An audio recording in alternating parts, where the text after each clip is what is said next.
you're moving from place to place. Good morning, good morning, morning, good morning, morning.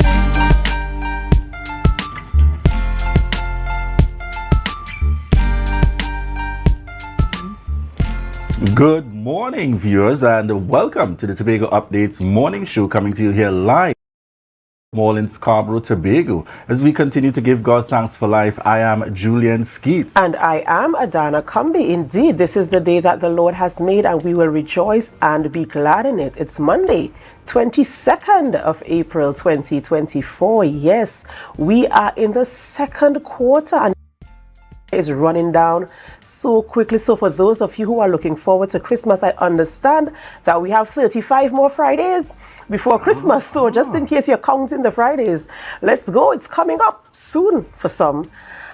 Julian, good morning. Adana on this beautiful Monday morning is reminding me of Kaylee Lewis, a lover of Christmas, who counts down the days to Christmas as early as April. Good morning indeed. Adana, clearly you're heading into that mood and into that direction, that excitement for Christmas. The funny thing is, I think I saw a post on social media on the weekend. That's how I know I myself was counting, because where I'm from, in my family, Christmas time is plenty work. I mean, the enjoyment is there, but the work, but I'm not thinking about that part. But just the fact that some people love the festivities so much that they've already started counting is what I find to be very amusing this morning, and something I thought, we could talk about to lighten it up a little bit on this morning. Something a bit different, in the mix of it all. And for us, I feel like there's that lineup going down to the Christmas season, and so many things are set forth for the year, and we really look to see how they unfold. In the latter part of last week, I heard the news speaking to the fact it's being made to just about 95% or so. And the question remains, I'm waiting to see how things unfold in 2024. That's right. Because of what obviously were some grave concerns. And then surrounding that whole matter, we then heard of the passing of Gemma Bedlow. Yes. Again, a stalwart, in that space and in that industry. And we certainly want to send out our condolences as well to the family of Gemma Bedlow. She has certainly made her contribution here on the Tobago landscape, on the national landscape, and so on. I trust that indeed we would certainly, recognize those contributions, notwithstanding the fact the most recent might have been a controversial one. And sometimes you have to make noise. That's right. Sometimes you have to make noise to get the kind of attention and recognition to an issue, and representing the organization as you are. So certainly this morning we want to send out condolences to the family of Gemma Bedlow. All right, viewers, we're going to head on over to News in 90 Seconds. News in 90 Seconds is brought to you by Standards, never beaten on quality and prices.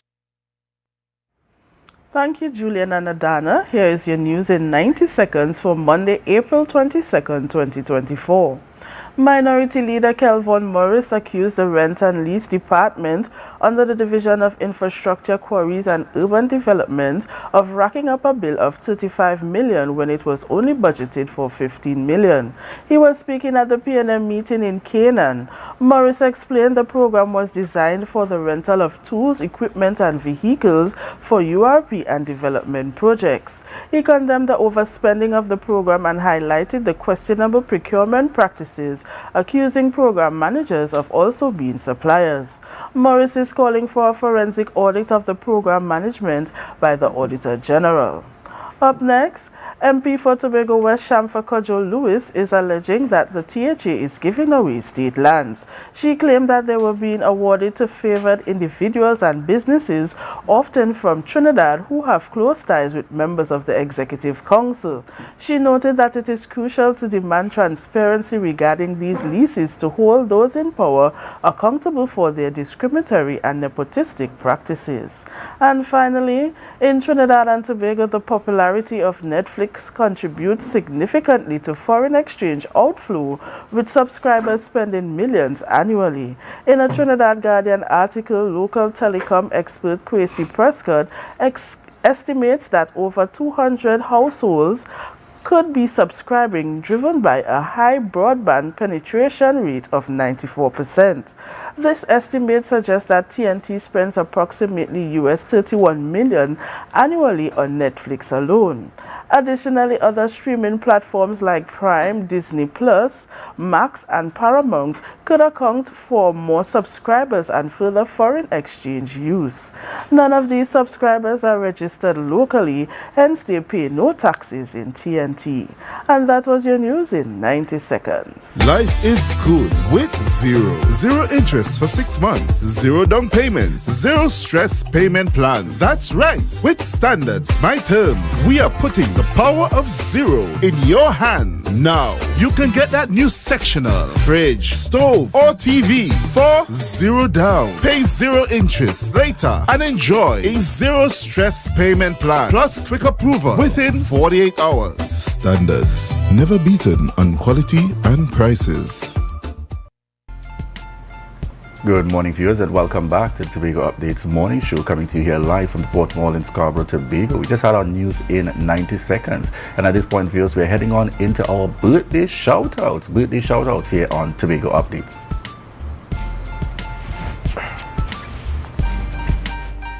Started this morning with Siobhan Rawlings, and we're sending a birthday shout out and blessings going out to Siobhan Rawlings out there, coming from the entire Tobago Updates family.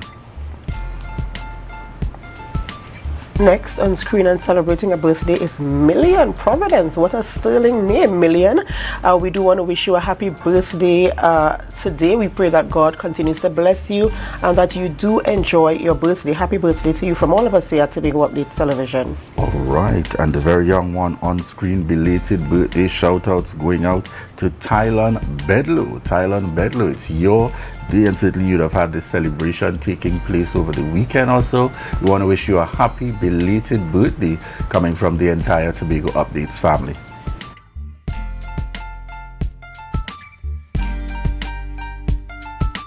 And viewers, Adana, tell me, who do we have on our rundown for this morning on this Monday morning? That's right. On this Monday morning, we are speaking with Terence Farrell, and he's a member of the National Advisory Committee on the Constitutional Reform Tobago West Outreach Meeting. We're going to have that conversation this morning. Of course, we're going to have our weekly updates from the TTPS. Inspector Mahalia Bacchus will be with us this morning. And then we wrap conversations on a light note. We're speaking with Luana Pierre Marcano. She's Valria's Designs and Darian Phillips of Euphoric Designs. We're talking about Fashion Arts Festival 2024. So that's what our conversations look like this morning on the morning show here on Tobago Updates Television.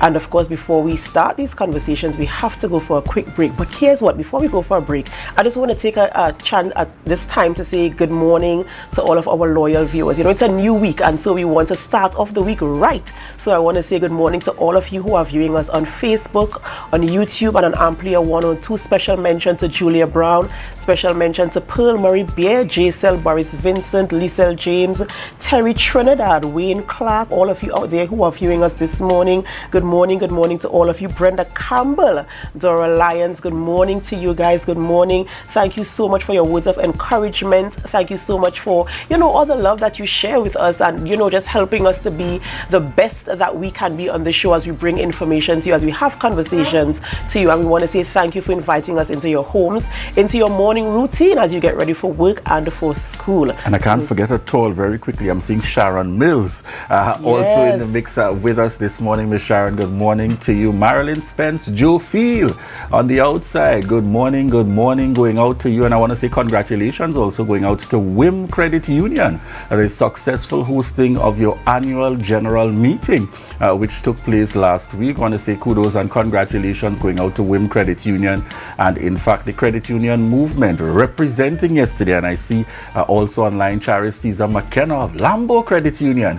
Credit unions were well represented yesterday: Mount Pleasant, Lambo, Tor Credit Union, WIM Credit Union, and Bethel Credit Union, certainly at the annual general meeting taking place there at the national level in Trinidad and Tobago for the Cooperative Credit Union League of Trinidad and Tobago. So kudos and congratulations. Continue to uphold that social responsibility. That's right. All right, viewers, we're going to go for a short break before we begin speaking with our guest this morning. And before we go for a break, of course, we invite you to help us share the life, share the life, share the life.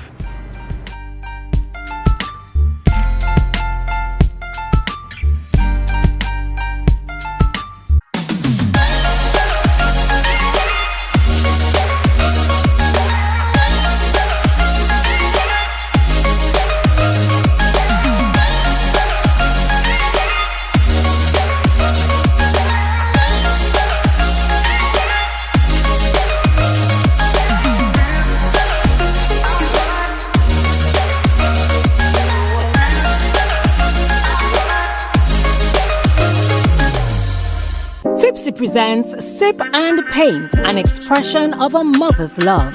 Join us at the Tropicist Beach Hotel, Sunday, May 12th from 6 p.m. to 10 p.m. Guests are entitled to finger foods and wine.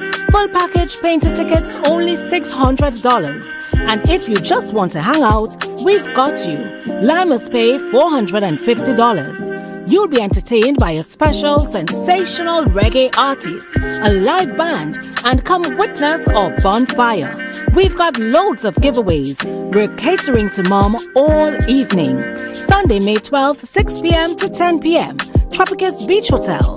Come, sip and paint with Tipsy.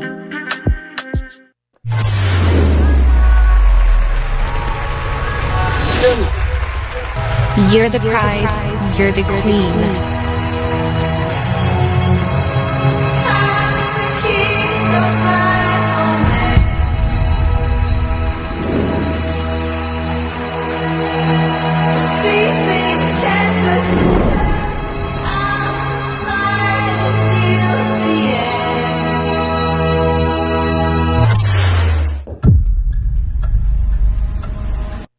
On Saturday, April 27th, the atmosphere in Black Rock, Tobago will be filled with the sweet sound of jazz as Black Two Sugars and Starfish Tobago present Beachfront Jazz from 1 p.m. to 7 p.m. A premium drinks inclusive event featuring Ace Bajan saxophonist Arturo Tappan and band, Trinidad Top Jazz Ensemble, Alan Paulay with Vaughn and Bigfoot, Tobago songstress Kai DeVere, and just added veteran jazz guitarist Michael Boothman, pianist Hannah Goodrich, and new sensation Rose.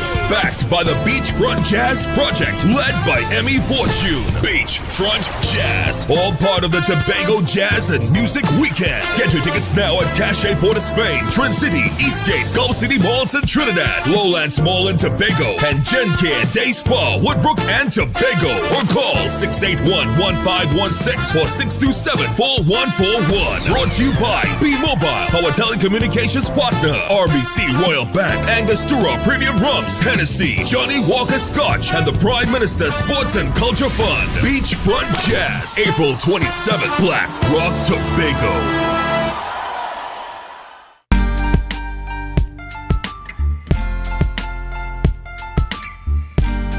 Put a smile on your face when you're moving from place to place. Good morning. Welcome back to the morning show on Tobago Updates Television. I am Adana Kambi. It's 7:13 a.m. and we begin our conversations this morning. We're speaking with Inspector Mahalia Bacchus of the Trinidad and Tobago Police Services. She's an inspector here, and of course we bring in our weekly updates as it relates to things happening in and around the Tobago over the past week and weekend. Good morning and welcome. Morning, Adana, and morning to your listening public, to the persons on the outside, far and wide. I am happy to be here this morning. Of course, always happy to have conversations with you guys as Yes. you update us. All right.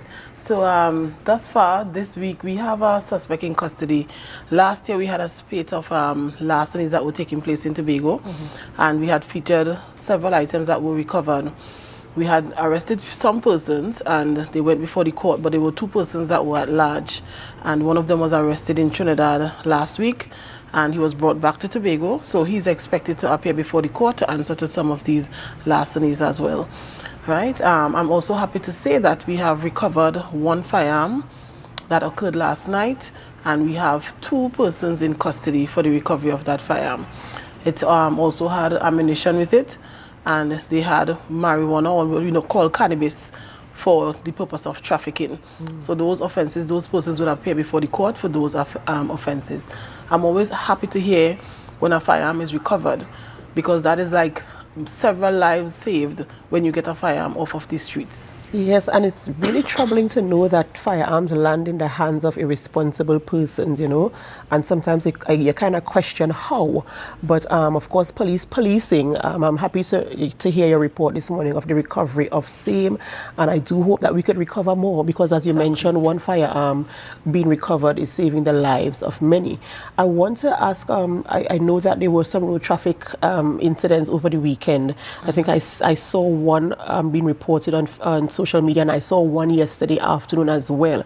And sometimes we take for granted how we use the nation's roads, how we travel on the nation's road, how we drive, and sometimes you might be busy to get to somewhere, but I mean, how we need to. I don't know how to emphasize the fact that we need to practice road safety. Yes, that is so true. And when we started to drive, everyone, they told us you have to drive for yourself and for others. And that is where the issue comes in. Some persons drive for themselves only. So you have that level of selfishness on the roadway, and then you have road rage, where some persons always angry and trying to get at somebody because they want to, as I said, always in a hurry to get to where they want to go. But it is important that we always observe what the traffic regulations are.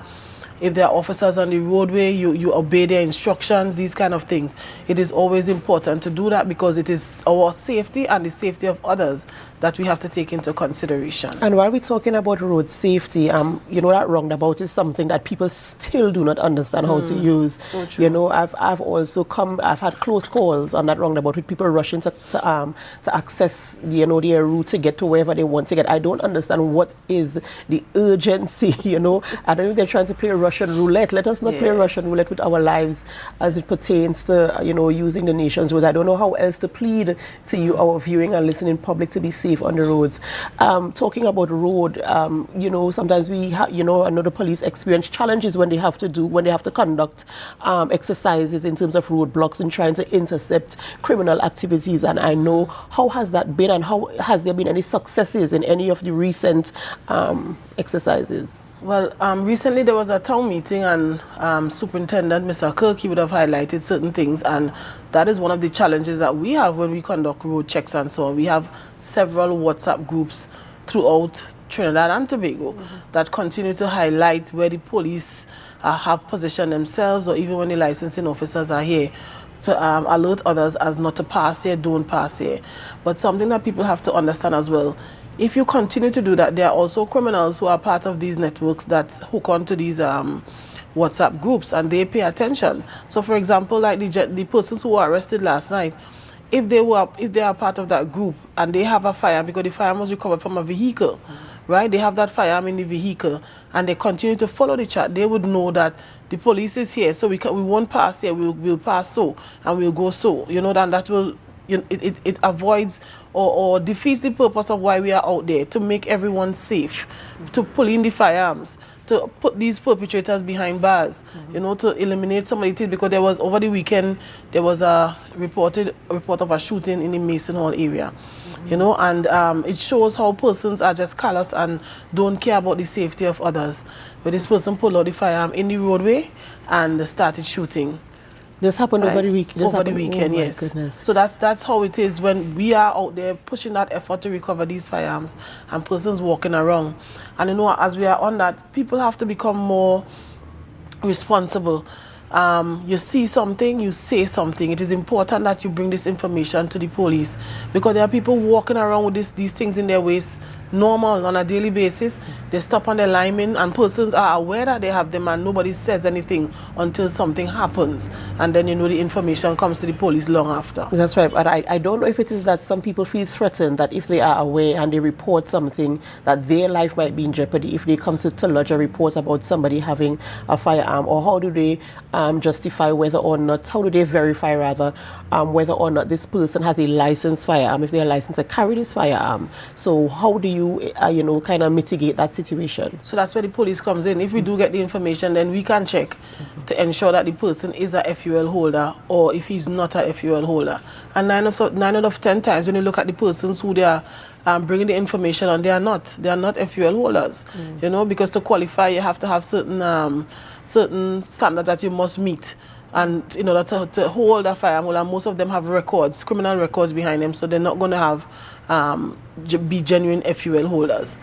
All right. I mean, this firearm situation, I find it to be, is a bit much, when you think about it. I mean, back in the days when you're looking on television and you see a firearm sometimes, and you see one in real life as a child growing up, yes, you get a little kind of shaky because you're close to a firearm. And now people are comfortably just sitting in open spaces with people carrying firearms with them. So if you see one, let us report it, just let the police do their work, do their investigations to ensure that this person is licensed to carry this firearm, and that the people around are safe. Yes. What are the type of safety measures people can put in place to safeguard their own personal space, and just in general going out socializing. Sometimes it becomes challenging when you think about what you can meet when you get out there.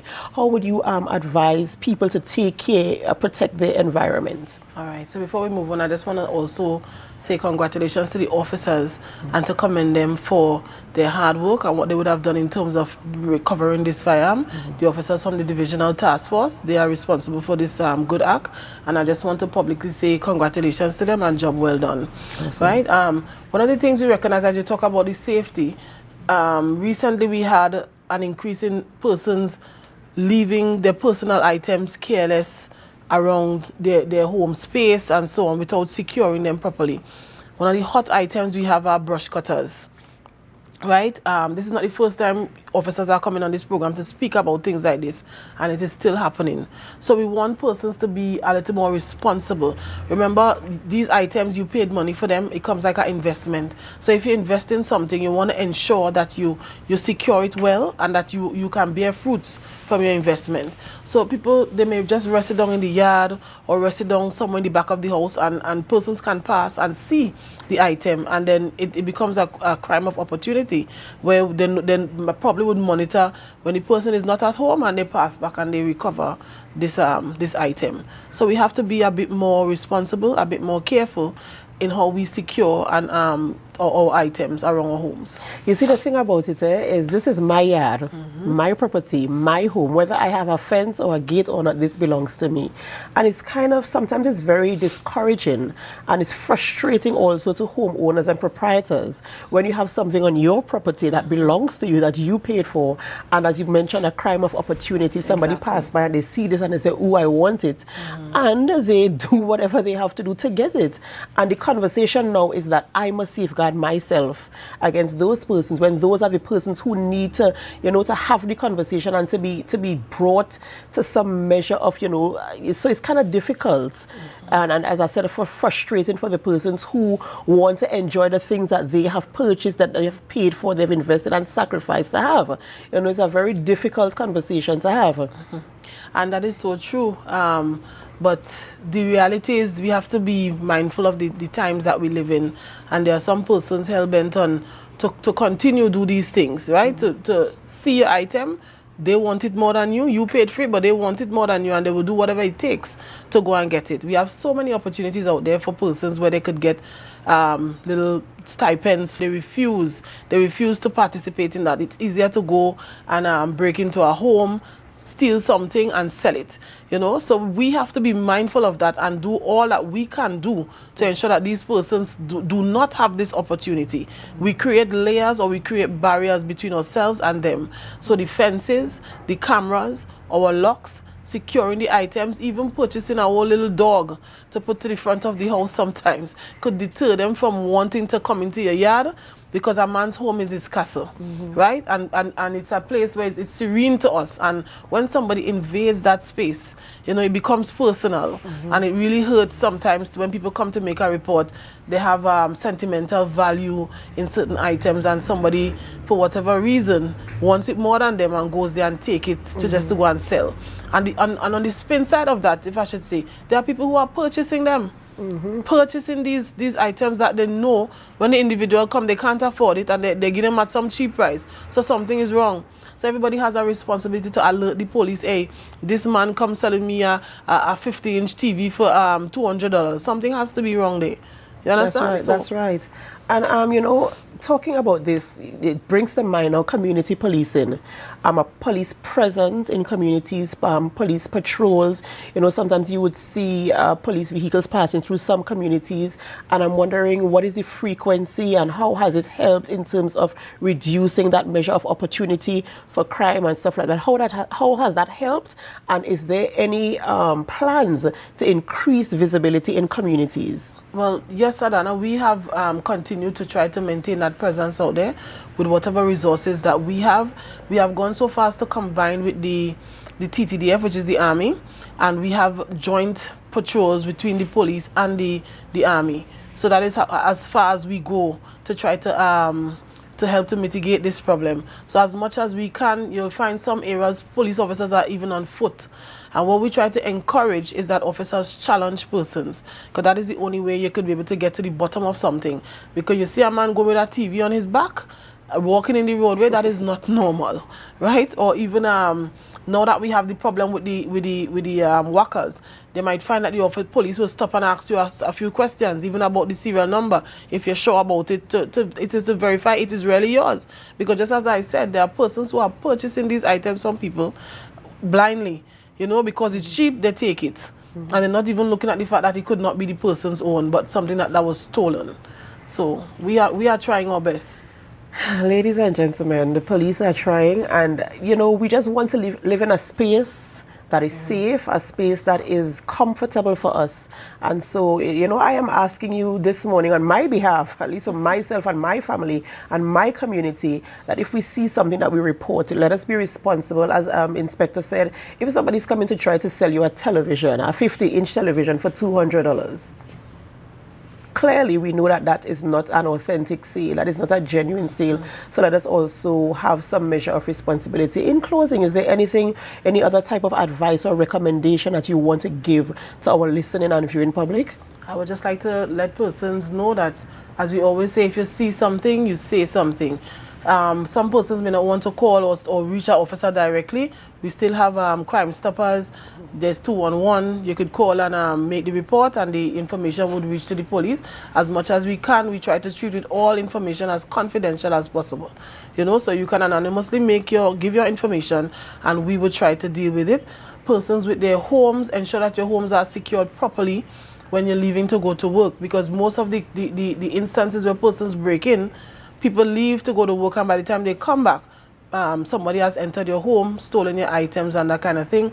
As mentioned before, you secure your personal stuff in a proper manner. If you have to build a shed or something, and you got a good deadbolt where persons, it's difficult for them to get in. As I said before, create layers between yourself and these persons who want to use the opportunity to distress you. That's right, that's right. So let us also, you know, safeguard ourselves. We know that it's unfair, sometimes frustrating to us as proprietors to have to safeguard ourselves, but there are persons out there whose primary objective is to be mischievous and to distress. So let us try to, you know, protect ourselves and safeguard ourselves from them. Thank you so much, Inspector Mahalia Bacchus. We've been speaking to Inspector Mahalia Bacchus from the Trinidad and Tobago Police Services, as she brings updates to us and also giving us some safety tips in terms of how to safeguard ourselves and our property when we are away from our homes. All right, ladies and gentlemen, we're going to go for a short break before we continue conversations this morning with our guests in studio. And before we go, of course, we invite you to share the live, share the live, share the live. We'll be right back.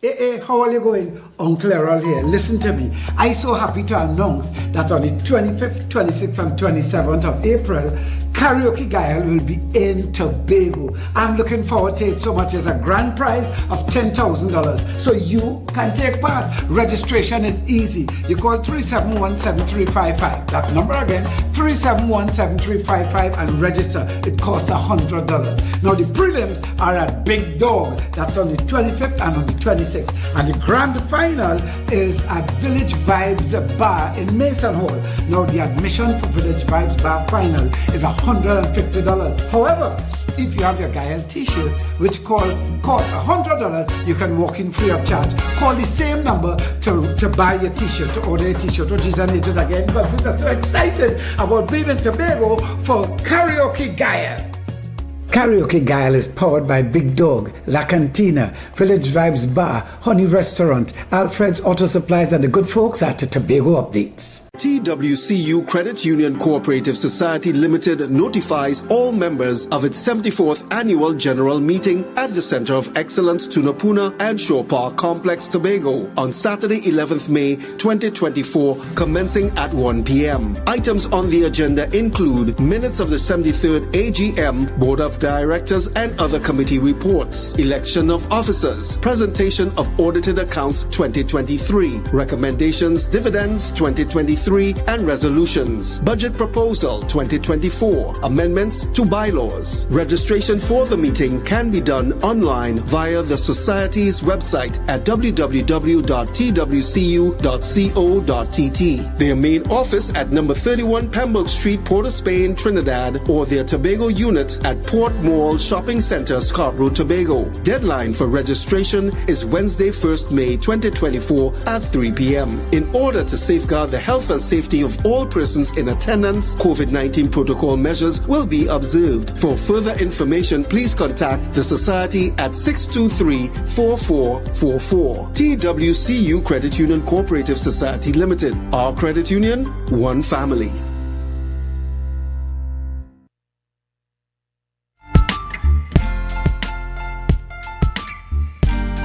Put a smile on your face when you're moving from place to place. Good morning, good morning, morning, good morning, morning.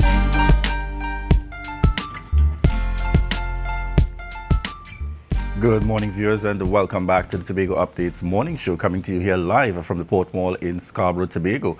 We just at about 7:32 a.m. This morning, and we are happy to welcome in this segment member of the National Advisory Committee on Constitutional Reform, Terence Farrell, joining us this morning online. Good morning to you. Good morning, Julian. Good morning. And as we get started this morning, we're diving straight on in.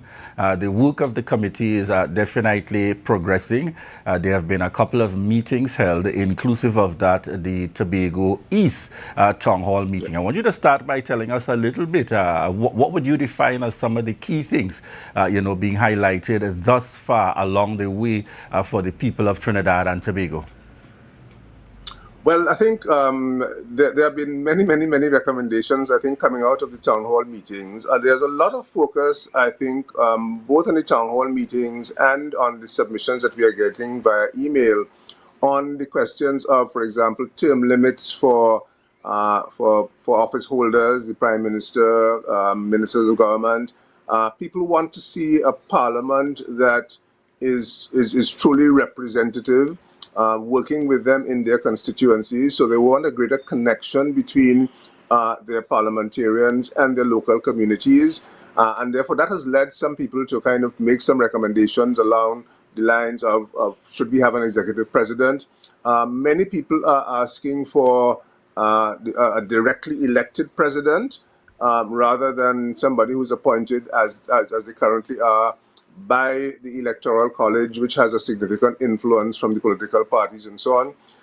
In respect of Tobago, we're not getting a lot of comments on Tobago from the email submissions, but of course, at the meeting in Tobago East, which we had a couple of weeks ago, there was, of course, a significant amount of discussion on the question of Tobago self-determination or autonomy and so on, as the case may be. And we are expecting that at the meeting in Tobago West at Shaw Park this evening, we will get a similar kind of response from the Tobago audience on the question of Tobago self-determination and autonomy. All right, excellent. And as you're touching on this evening, being the focus for the Tobago West outreach meeting and the town hall meeting, give us a little more details for those viewing and listening. What time will it be taking place? Who is it open to, etc., for all our viewers and listeners?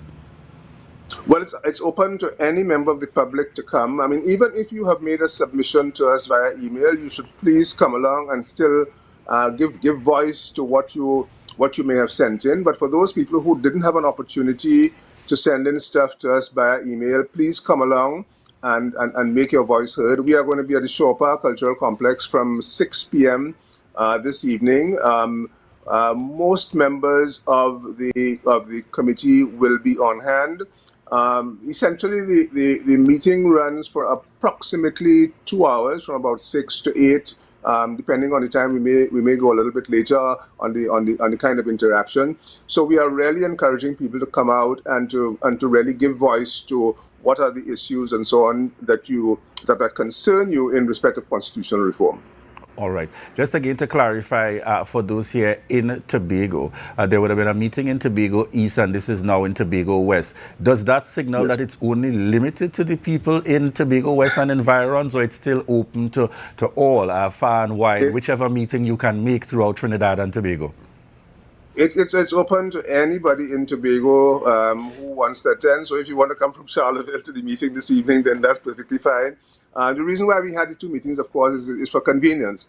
And so the meeting that we had 2 weeks ago in Bell Garden was to facilitate those people in Tobago East. This one to facilitate people in Tobago West. But if you are anywhere you are in Tobago and you want to have an opportunity to come and have your say, you're very welcome to come down to Shore Park this evening at 6 o'clock, and we'll be there on hand to listen to what you have to say. All right, excellent. I want you to give us a sense, the journey from here to that June period, which is that timeline that the committee is working with. Give us a sense of the progress to date that you've somewhat spoken to before, but more importantly, where are we going from here? Today's meeting, and then how many more are expected in the lineup as you go towards your greater objective for June of 2024? Right. Well, in total, we have about 15 of these town hall meetings. We've had 9 so far, so we have another 6 to go. This one in Tobago this evening, and then we have another 5 or so in Trinidad, and that will take us up to the early part of May. Essentially, we have closed off the email submissions that you send in via the website and the email provider. We have essentially closed those off. So to date, we have received, I think, probably in excess of 800 submissions via that particular platform. But the town hall meetings are still open to people over the course of the next couple of weeks for people to come along and to make their views heard.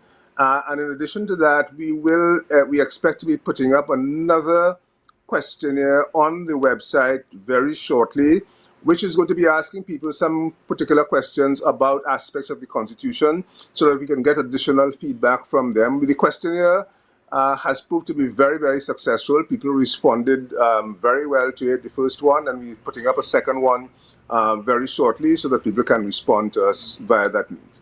And then from there, we are going to be looking to work on completing our report by the end of May, very latest the first week of June. What is your perspective in terms of the knowledge of the population as it relates to the Constitution based on some of the concerns or issues that have been raised? And by that I mean not necessarily a formal understanding of the Constitution, but just having that general working knowledge of the fact that it actually impacts us all. Well, surprisingly, people have been saying that, people don't know the Constitution and so on and so forth. But I think the fact is that people know a lot more than they think they know. In the sense that people, for example, they know how Parliament works. They know how the president gets elected. This is from general knowledge. They know that there's a concern about accountability, for example. They know that there's a concern about corruption, and they're not quite sure how to fix that. They do have views, for example, on the question of the Privy Council versus the Caribbean Court of Justice. So that although people may not know chapter and verse of the Constitution or what is Section 6, which is the Savings Clause, or they don't know about the composition of the Judicial and Legal Services Commission, they do have a very good general sense of what the Constitution is, how we are governed in our society, and therefore people are able to respond, and the submissions that we are getting are really quite cogent, most of them really quite cogent. People are very clear about what they want to see. For example, on the question of a proportional representation, the views coming through on that are really very, very strong.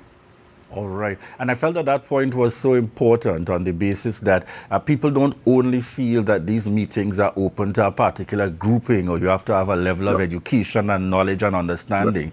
Just come out and be able to bring those views and perspectives because the opportunity is available there. I want you to also give us a sense, ultimately, I know you've spoken to the fact before that, of course, this is not the first engagement, but what kind of assurances or hopes would you want to give as best as possible from where you sit? Given the ambit and the responsibility of the committee, that there should be some hope for a difference coming out of this exercise this time around? Well, as one of our interlocutors said to us, she said, if there is no hope, then there is no future. So if this country is to have a future, then we have to have hope. And we have to have hope that this time around that we can make the effort and that we can grasp the opportunity to make important changes to the Constitution. One of the points that I've been emphasizing as we're going around is that the Constitution that we are working with is a 1976 Constitution, Republican Constitution, but in truth and in fact, it is really a colonial Constitution, and that most of the institutions that we have in the Constitution were in fact set up by the British for us prior to independence. And so therefore we are working with something that is well over 60 years old. And the world has moved on, technology has moved on. We have a number of different kinds of challenges. We have upcoming challenges, for example, around the environment and climate change and so on. And therefore we have to have a constitution that is responsive to the circumstances that we face today and the circumstances that we are going to be facing in the future, in the very near future. All right, excellent indeed. Is there any other key information that you would certainly want to highlight before we close this morning's interview? Just to say to Julian, to people that please come out, make your voice heard, particularly if you have views on the question of Tobago. We know that the two bills are in front of the Parliament now, the Island Government Bill and the Constitutional Amendment Bill. We've had very strong representation from some folks in Tobago on that issue who have met with the committee, and we certainly want to hear from the public generally on their views on Tobago self-determination and autonomy and how that could be progressed further. All right. One of the questions would be, do you see that as being subsumed as part of, or is it still being left separate somewhat based on the fact that it's currently on hold at the Parliament in terms of those two bills in relation to Tobago? Well, what we will do as a committee is that we will make our comments based on the feedback that we get and based on our overall look at the Constitution. We will be making our comments on those bills that are in front of the Parliament, and hopefully what we have to say may have some bearing on what the Parliament eventually does with those bills. All right. Contact information, website that you'd want to leave for those who may want to reach out to or to connect with the committee as you continue on this journey. Yes, it's Constitutional Reform 2024. .gov.tt. You can get on the website and you'll be able to find all the information there about upcoming events. You get copies of the constitutions, all the constitutions, the 1962, 76. You'll get all of the proposals that have been made in previous committee reports and commission reports. You'll get a number of other collateral information that is going to be very useful to you. So please visit the website and you can update yourself on matters relating to the Constitution. And you'll also find, probably from tomorrow, you'll find the questionnaire that you can respond to. All right. Thank you very much there again, folks. We have Dr. Terence Farrell joining us here online, a member of the National Advisory Committee on Constitutional Reform here in Trinidad and Tobago. And a reminder that this evening, today, Monday, from 6 p.m. at the Shore Park Complex, we have the town hall meeting taking place, and all are invited to come out and attend. This is a series of meetings going across Trinidad and Tobago, and the Tobago West meeting takes place today at Shore Park Complex from 6 p.m. So all are invited to come out and attend. Bring your views, bring your comments, bring your feedback as you attend this evening's town hall meeting. Viewers, we want to thank you so much for continuing to choose the Tobago Updates morning show. A quick shout out in the mix. I see a number of our loyal viewers are online with us this morning. Marilyn Spence, Joe Field, good morning to you again indeed. Jevon Roberts, Godfrey Moore in the mix with us this morning. Challenor Birchwood online with us. Hazel Isaac, good morning to you. Sanisha, all in the mix with us this morning. We want to say thank you so much for continuing to choose the Tobago Updates morning show, and we want to remind you that this is your opportunity to share the live, share the live, share the live.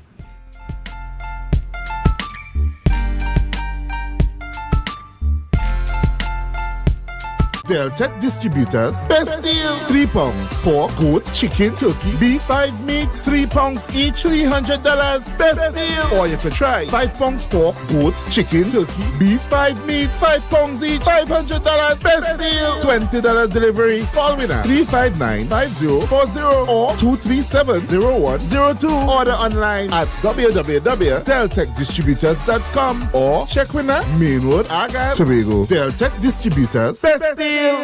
The best place to stay in Tobago is at Thorns Place with rates starting as low as 200 TT. Call or WhatsApp 745-7306 or 682-8676. We are located uptown Scarborough, 5 minutes away from the port. Remember, at Thorns Place, our aim is to make your stay safe and affordable. Hey there, jazz lovers. Fairways Restaurant and Lounge brings you Brunch on the Greens, a food-inclusive experience. Mark your calendars for Sunday, April 28th from 10 a.m. to 2 p.m. as we bring you the ultimate brunch experience. Brunch on the Greens. 1,000 kisses from you is never enough. Don't miss out on the fun and the smooth sounds of live jazz filling the air. Featuring Tobago's very own Kay Allen, Adonna, Stephanie Joseph, and from Barbados, Narc. Brunch on the Greens promises to be unforgettable. Tickets are $300 and are available online at islandetickets.com and at special locations in Trinidad, Lisa Faye Hand-Dyed Silk Clothing, Normandy Hotel, and Cache Eastgate Mall, Trin City. In Tobago, Fairways Restaurant and Lounge, U Vogue Port Mall, Cache Lowlands, Jade Monkey Crown Point, East Bay Fashion Spring Garden. For more info, contact 760-9866. Sunday, April 28th from 10 a.m. to 2 p.m. at Fairways Restaurant and Lounge. We head to Brunch on the Greens.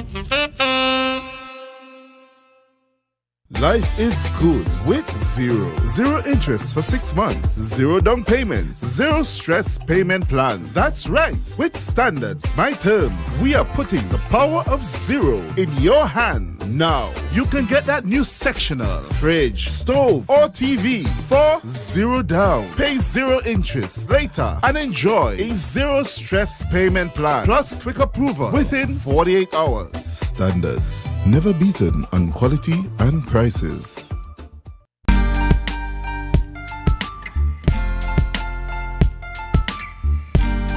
Put a smile on your face when you're moving from place to place. Good morning, good morning, morning, good morning, morning.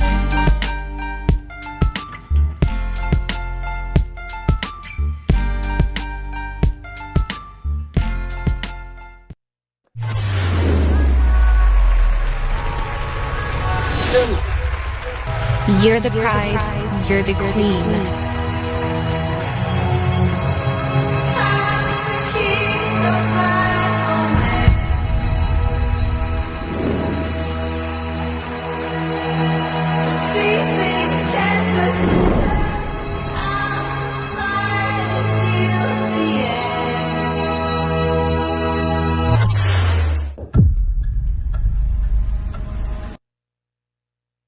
Welcome back to the morning show on Tobago Updates Television. I am Adana Kambi. It's 7:48 a.m. So if you're getting to work for 8 a.m. and getting the kids off to school, you have 12 minutes to get there safely. Remember to practice safety on our nation's roads.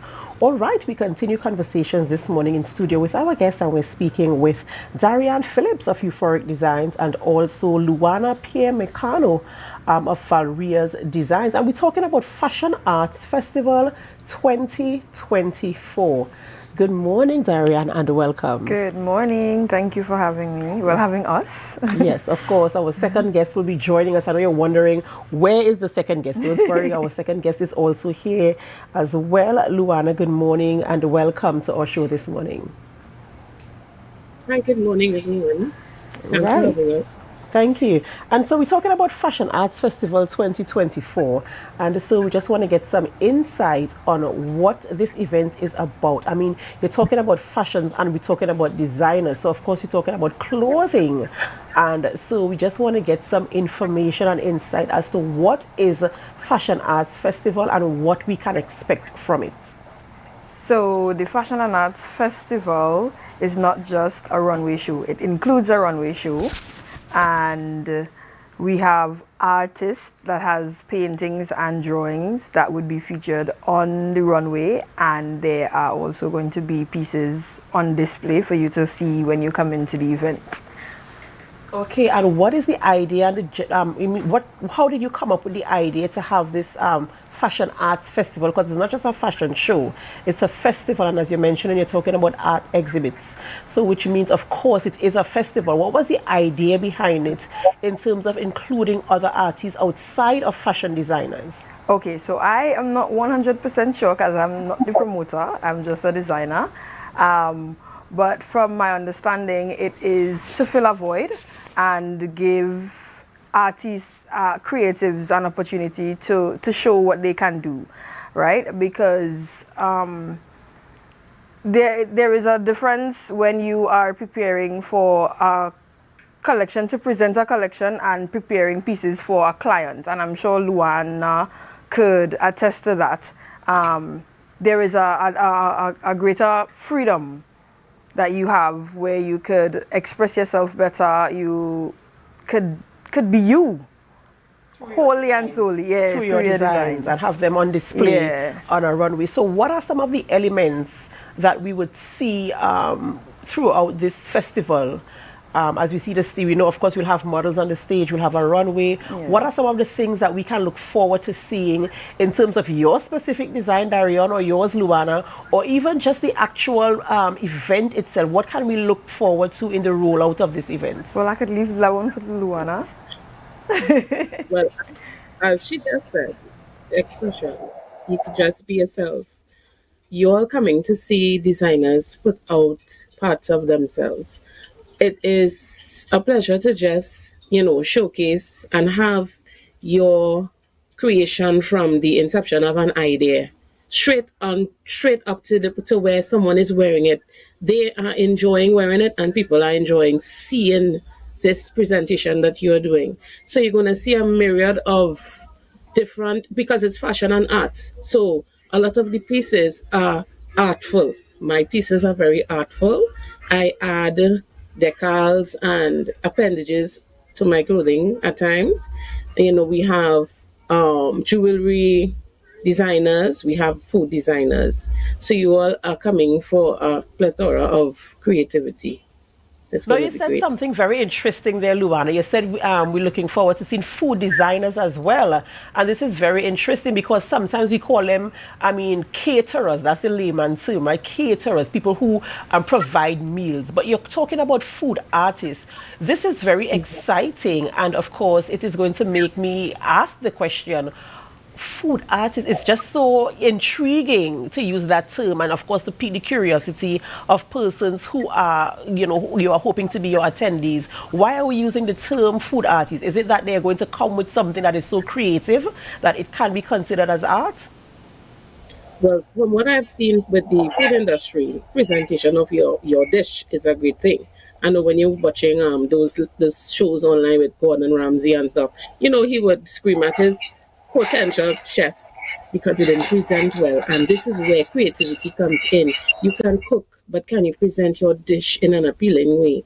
Colors, formation, shapes, and I'm sure we see people carve fruits, and it's gorgeous, and no one is really recognizing them. So this is a forum for them to come themselves. And as she said, we are not the promoters. We are finding out a lot more as we go, but the information we have has us excited as well to be a part of this wonderful event upcoming. Something very key there in terms of the presentation of the food. Yes, you can have a pretty layout, but in terms of the color, how you put your colors, because color is a very important part of design and display and the artistic aspect and element of it. So it's very, very interesting to see how all of these art forms are going to marry together for this event, which is taking place. Remind us again when this is taking place. It's at Park on Saturday for 6:30 p.m. You can come and enjoy cocktails and have a lovely time. And Darian, what is your experience? Is this the first arts festival, or has there been one before? And what is your experience in terms of preparing for the festival this time? So this is the first Fashion and Arts Festival. And my experience with preparing, oh my God, it has been a roller coaster. In the beginning, I was really excited and I started my story because they told us that we needed to present a story. So I was really excited. I had my story prepared. I spoke to my best friend who is very linguistic. So she did my story. And, you know, we were bouncing off ideas and that kind of thing. And then the story was done. And I had no motivation to do anything. Wow. None. I was sleeping, I was working, I was focusing on JCI. I was doing a whole heap of other stuff besides focusing on presenting, preparing my collection. But fear not, I'm almost there. We have 4 days again to go. And I would say 80% finished. So 2 more days and I'm good. Okay, you know, I'm looking forward to seeing your designs there from Euphoric Designs, as well as also yours from Valria's Designs. You know, I'm looking forward to see how, you know, you're going to express yourself, because as you mentioned earlier, it's an expression of your art, an expression, Darian, you mentioned earlier in the opening that it is an opportunity for you, really is a difference in sewing for a client or designing something for a client to wear, and then designing something, you know, to be an exhibition on a show. So I'm really excited to see how your designs are going to flow on that day on the catwalk, and how people are going to interact with it and what will come of it as well. You know, this sounds very, very interesting. And I am looking forward to see how this goes. You know, what is the most exciting part for you ladies? Either one of you can answer this one. What is the most exciting part of preparing? I know, Darian, I know you said you had some stresses in the beginning, but in terms of where we are now, and we have 4 days to go, what is the most exciting part for you right now? What are you looking forward to the most? The actual day, the fitting, the behind the scenes, what people don't see, the stress, the running up and down, making sure this fits. Oh my gosh, I need a pin for this. Them kind of that is always what I look forward to in any fashion show. You know, the models having to hustle off the stage and change their clothes to fit the next model, so that nobody outside and waiting no long period and crickets in the background. You know, that so you like the adrenaline rush. You love the adrenaline rush behind this whole thing. And I understand that you're an adrenaline junkie. I understand that. Luana, what are you looking forward to? I see you nodding in agreement with Darian there. She is mirroring. I have goosebumps because it is such a rush preparing. As she said, I was demotivated. I was also working and sleeping and on the internet, wasting time. And then I just got at it and I cannot stop. I'm literally dreaming about these things that I'm finishing up. And then just to get there, because I'm in Trinidad, right? So I'm excited and we're packing our stuff and we can't sleep because I'm coming up with another designer, and we are just so excited to see these people merge with other designers and just get this thing going. It is awesome, and I think you need to be a part of it to understand how excited we are. I'm at a loss for words. I am really, really, really excited.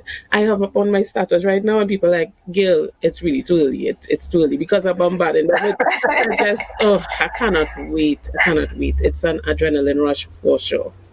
Understand in terms of production how that can be the excitement and just, you know, getting there on the stage on that day. I know, you know, the build up to it. I know how that can be, of course. So remind us again where people can get tickets and the cost of tickets for this event. All right, so tickets are $300 and they can get it at UVogue and the Port Mall. They can get it online at getticketstt.com, and you could contact any one of the designers.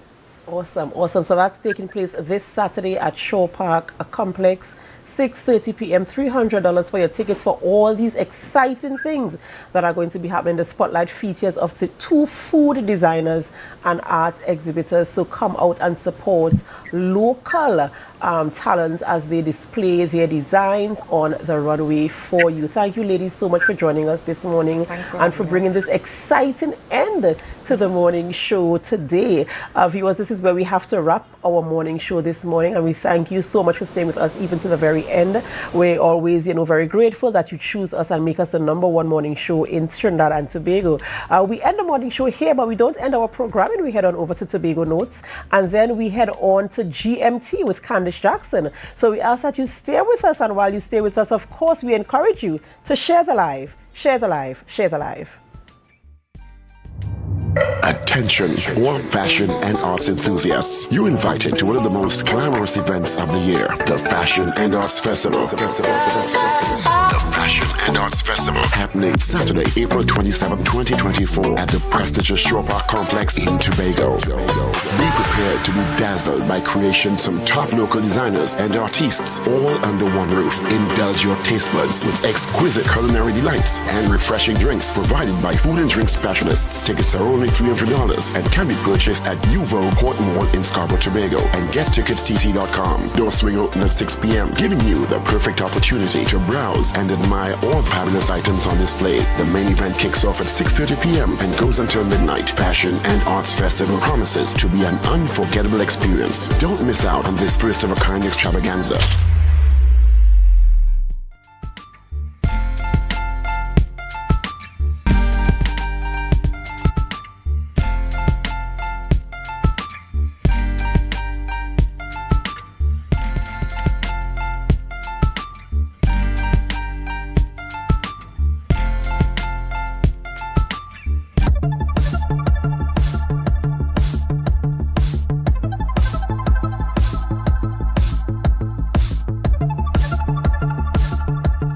Black Rock native Daniel Stewart, the owner of Frontline Flavors, is preserving Tobago's culinary traditions. Recently, she took her customers down memory lane with a Tobago fireside breakfast. Fire on top, fire below. Culinary traditions reflect the history, values, and beliefs of a community. According to Daniel, it's all about honoring our ancestors and the culinary legacy they have passed down through generations. Take a look at this video, which highlights it all.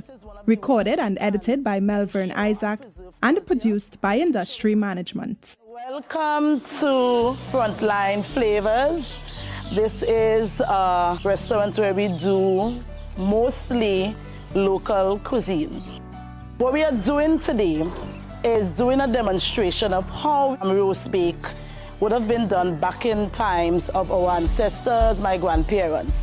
So in order to roast whatever meals they were preparing, they would have done it on the fireside, put it in the pot, and to trap the heat, they would have covered the pot, put the fire on top. Ducking of the bake is to allow the gases to escape so that you're not going to have a bread. So we're going to separate the coconut shell and the wood, so you're going to have less direct heat. If you leave it with too much heat, it's going to burn the outside and the inside is not going to be thick. What we realize at Frontline Flavors, our tradition is slowly dying. So this is one of the ways that we can ensure and preserve culture, making sure we continue this legacy. We are going to do the actual eating with butter, and I must say the first piece.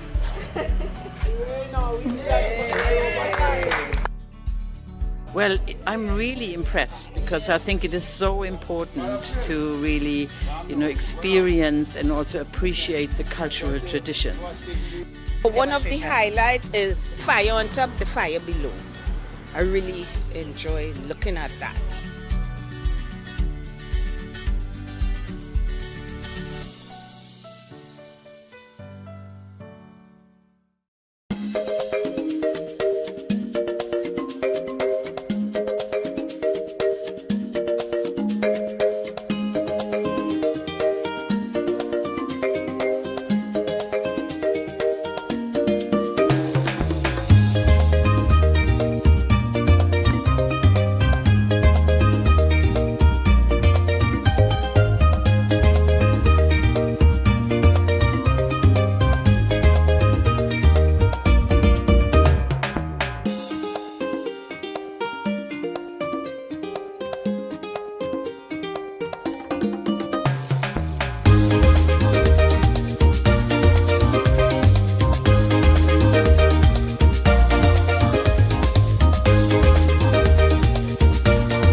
Welcome to Good Morning Tobago on Tobago Updates, your source for current affairs in Tobago, Trinidad, and the region, with the perfect conversations to complement your morning routine. I am Candice Jackson.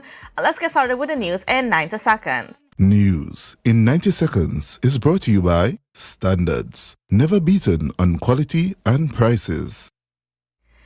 Minority Leader Kelvin Morris accused the Rent and Release Department under the Division of Infrastructure, Quarries and Urban Development of racking up a bill of $35 million when it was only budgeted for $15 million.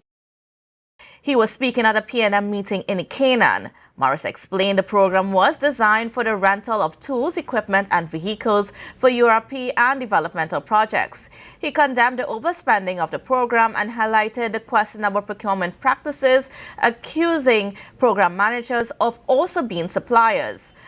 Morris is calling for the forensic audit of the program's management by the Auditor General. Meanwhile, MP for Tobago West Shamfagajo is alleging that the THA is giving away state lands. She claimed they were being awarded to favored individuals and businesses, often from Trinidad, who have close ties with members of the Executive Council. She noted that it is crucial to demand transparency regarding these leases and to hold those in power accountable for their discriminatory and nepotistic practices. And finally, in Trinidad and Tobago, the popularity of Netflix contributes significantly to foreign exchange outflow, with subscribers spending millions annually. In a Trinidad Guardian article, the local telecoms expert Kwesi Prescott estimates that over 200,000 households could be subscribing, driven by a high broadband penetration rate of 94%. This estimate suggests Trinidad and Tobago spends approximately US $31 million annually in Netflix alone. Additionally, other streaming platforms like Prime, Disney+, Hulu, Max and Paramount could account for more subscribers and further foreign exchange use. None of these services are registered locally, hence they pay no taxes in Trinidad and Tobago. And that was the news in 90 seconds. Life is good with Zero. Zero interest for 6 months. Zero down payments. Zero stress payment plan. That's right. With Standards, my terms, we are putting the power of zero in your hands. Now, you can get that new sectional, fridge, stove, or TV for zero down. Pay zero interest later and enjoy a zero stress payment plan plus quick approval within 48 hours. Standards, never beaten on quality and prices. Hey, how are you going? Uncle Errol here. Listen to me. I'm so happy to announce that on the 25th, 26th and 27th of April, Karaoke Gael will be in Tobago. I'm looking forward to it so much. There's a grand prize of $10,000. So you can take part. Registration is easy. You call 371-7355. That number again, 371-7355 and register. It costs $100. Now the prelims are at Big Dog. That's on the 25th and on the 26th. And the grand final is at Village Vibes Bar in Mason Hall. Now the admission for Village Vibes Bar final is $150. However, if you have your Gael t-shirt, which costs $100, you can walk in free of charge. Call the same number to buy your t-shirt, to order a t-shirt. Oh, geez, and it is again, but we're so excited about being in Tobago for Karaoke Gael. Karaoke Gael is powered by Big Dog, La Cantina, Village Vibes Bar, Honey Restaurant, Alfred's Auto Supplies and the good folks at the Tobago Updates.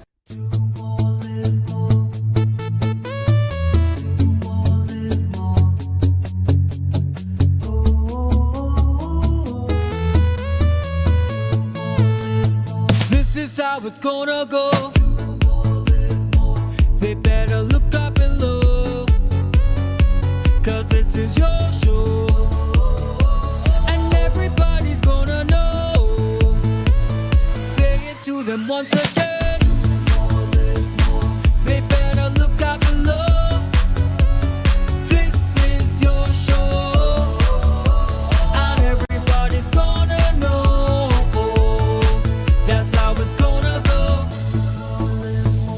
They better look up below, 'cause this is your show. Yeah. Hey. Tobago Updates.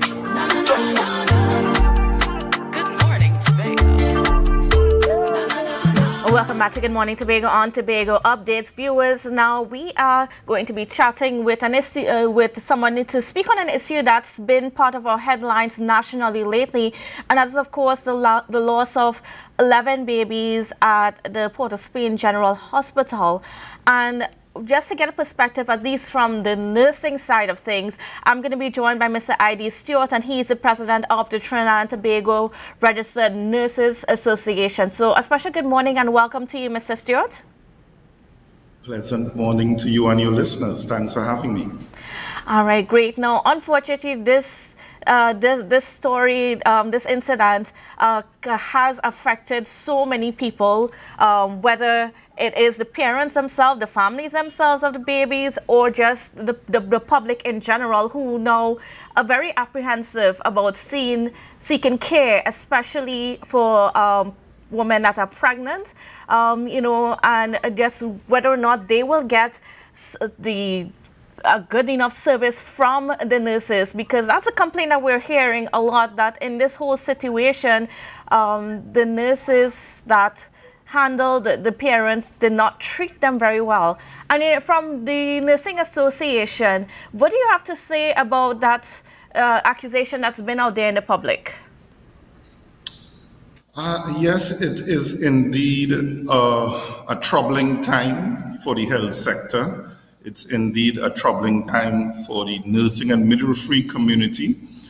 No one would want to be afflicted in such pain and turmoil that we could imagine those parents going through and reliving some of these instances. But from the association standpoint, we always have to remind persons that one, nursing personnel, and I would have read a couple articles, and a couple articles I would have read where it came from the perspective of the parent.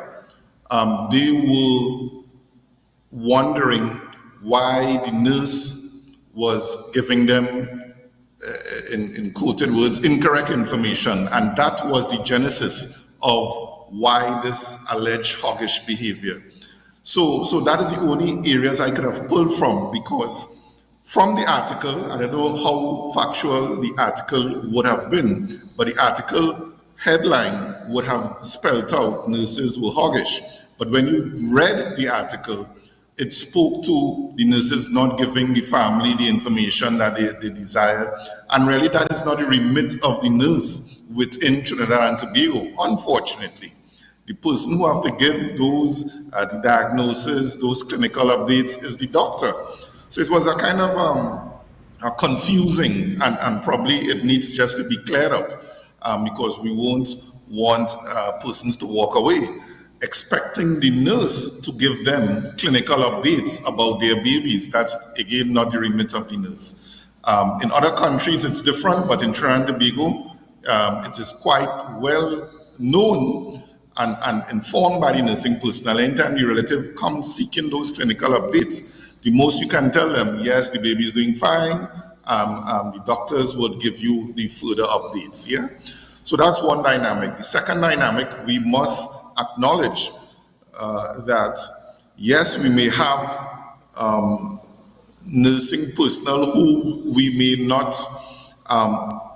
not be up to scratch, like every other profession, like in medicine, like in the media, like in police. We may have persons, and it's up to the regulatory bodies to weed out one or two persons who may negatively affect the entire profession, which this definitely has done. When you have these one or two persons within the profession who would have come through the system, come through the nursing schools, get employment, and are reacting in a manner which is not acceptable by the profession and by the relatives, you really need to remove them, retrain them, and then bring them back in. If they're unable to be retrained, then they may have to look for a different profession. So we really hope the regulatory bodies, both in medicine, the medical board, and in nursing, the Nursing Council of Trinidad and Tobago, do what they have to do to make sure these circumstances are dealt with. And we really would want to encourage members of the public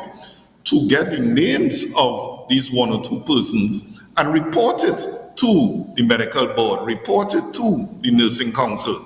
That is their duty to investigate these claims. Sadly, over the years, the nursing council has not been disciplining nursing personnel. That is something that the association has been lobbying. Both the Ministry of Health, who have 6 persons on that nursing council, the Ministry of Health, the Minister of Health actually picks 6 persons to sit on that nursing council. So both the Ministry of Health and the nursing council, we have spoken about this and tried to get them to do what is their statutory responsibility. So there are many dynamics to this, but the chief issue and from the association standpoint, to prevent this from ever happening again in any institution in Trinidad and Tobago, public or private, we are calling on the government to pass the legislation, which is in excess of 11 years old. Since 2013, the National Health Sector Accreditation Act, we are pleading with them to pass that act and install a national accreditation council to oversee all of the healthcare institutions and prevent what transpired on those fateful days in April from ever happening again. Yes? So that is the only way forward for us. Mm-hmm. Now, I know there's another issue that this all sort of brings to bear, and that is the amount of nurses that we have assigned to the various institutions, and there happens to be a shortfall. And I know that you would have posted just last week that, you know, when the institutions are understaffed, the likelihood of fatalities and mishaps happening is greater. So just give us some context where that is concerned. It's a direct correlation. So we would not want to hear any single minister, member, parliament making any inferences in this statement, because they are also culpable in this scenario. One does not even need to do an investigation for this. The international data is already there. The data demonstrates if you do not have the required number of nursing staff within any unit, the increased likelihood of negative outcomes increases, the increased likelihood of deaths increases, the increased likelihood of mishaps, errors occurring increases. It's directly correlated. So we and the association and would have made the statement repeatedly. Unfortunately, it has not been heeded over the years, and sadly, we are reaping the whirlwind for that inaction. And as long as we still do not and continue to run our institutions with bare minimum staffing, you would continue to have this scenario. Actually, it is testament to nursing personnel, nursing and midwifery personnel over the years that we have not had many such instances over the years, because all of our areas are extremely short. Again, as you would have indicated, we actually posted the clear disparity in terms of nursing numbers in one particular area, and that is just the start. We're going to be highlighting a number of deficiencies within the healthcare space. And one of those deficiencies we highlighted last week was accident and emergency. Persons may want to know why they are waiting so long in the accident and emergency department. Is because you don't have enough staff. And not having enough staff is twofold. One is just not having the required numbers, the volume of nursing staff within the department.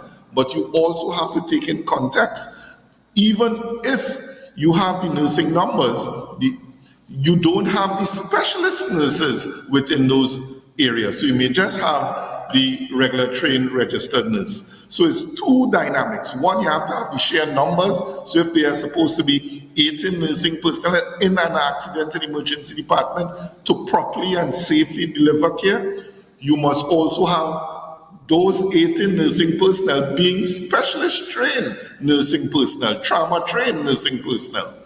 And unfortunately, we don't have that in Trinidad and Tobago. It is not for nursing personnel not wanting to be trained, but the sheer capacity to train them is not there. And sadly, currently as we speak, there's no training school for NICU nurses, no training school for trauma nurses, dialysis nurses. So we're going to be in a further predicament over the coming weeks and months as we begin to see the pool of nursing personnel begin to shrink through migration out of the profession, retirement, vacation leaves. So you're going to see the situation even getting worse. And I guess we only have ourselves to blame for what transpired. Yeah? I also want to get into some of the reasons why we seem to have these shortages of nurses even throughout the system, because even in the past when we've posed this question to the authorities, we've been told that, you know, the complement of nurses is there. However, when you go to the institutions, we're constantly faced with shortages of staff, whether nurses are on vacation, they're on sabbatical leave, or whatever the case may be. Why is it that we have not changed the structure of the hiring practices, or what is the best practice for the amount of nurses per institution to make sure that we can have the optimal care available for the public? Well, it really comes down to political will, and governments will often find better uses for public funds. It is not a sexy topic to say, I have enough nurses, I have hired more nurses. It's not really a sexy topic. You're not going to get much votes on that. But you would get votes if you open a new hospital. Never mind, you can't properly staff that hospital.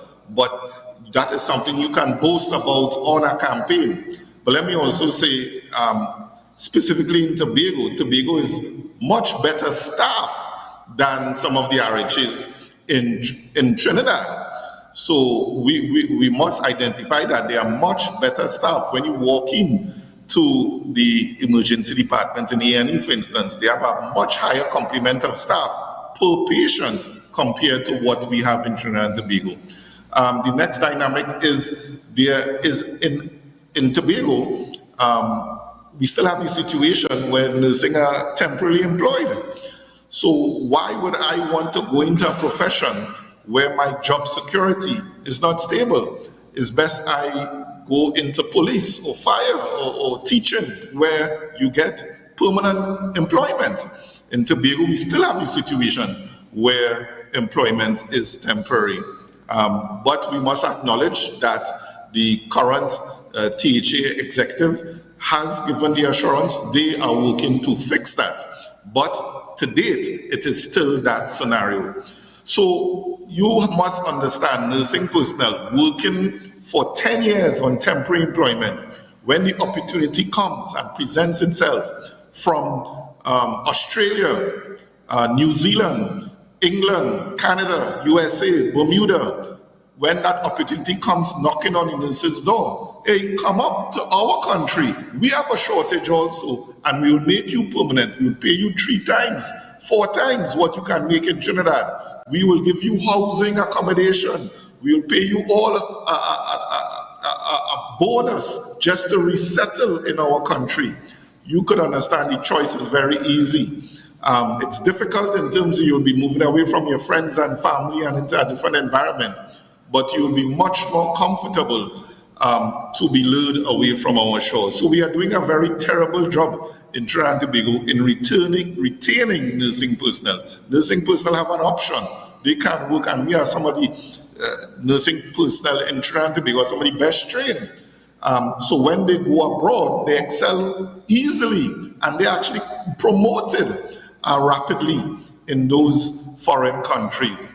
So they continue to focus, and we speak English, which is another big plus for the Australians, the Englands, the USA. So our nurses are pulled, are lured away continuously, and it's a problem that the government has turned a blind eye to. It seems that they are comfortable with the status quo. So I guess instances like the 7 babies dying, even though it's extremely unfortunate and we would not want it to happen again, we are not seeing the institutional structures to prevent something like that happening again. And unfortunately, we may see a recurrence, because this has happened before, not in the scale, not in terms of 7 babies dying so suddenly at once over a 3-4 day period, but we have had instances in the past, and reports would have been done, investigations would have been done, research would have been done, and it points to 2 specific areas, a number of areas, but 2 I would mention. One, not enough staffing.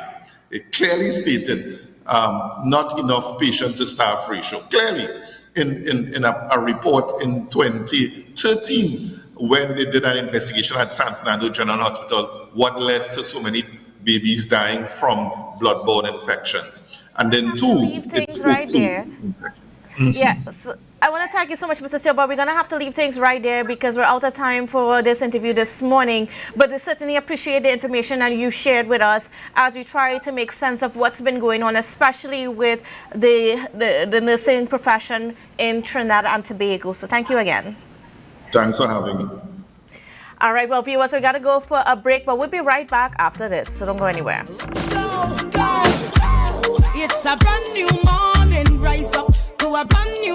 She ride the wave, come jump in the range, and drop money that she much her money mean. Don't need your love, that I cost me fi pay. Like King Solomon, a bag a girl to me name. Every girl broke out, Lord, broke out. Me say hot girl, and decide your time fi step out. Big bumper girl, your time fi get strap out. Hand on your knee, you treat a girl and yardy. And every girl I get wild out tonight. Why? Party in my out tonight. If she suck, me a fine out tonight. And you don't know what a wild out tonight. Out the blue light, fi a try out the vibe.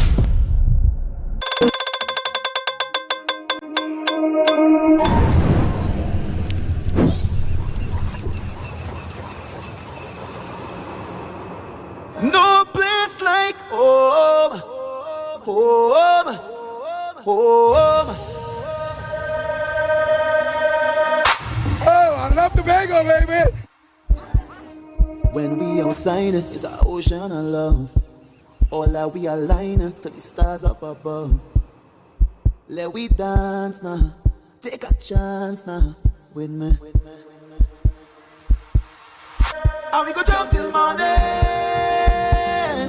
Look, the moon gone sleeping. Tell them we not leaving. Till the last drop of a canal is madness in the capital. So I feel like I'm running tongue again. Jump and shake the ground again. Wave with all my friends and them. No place like home.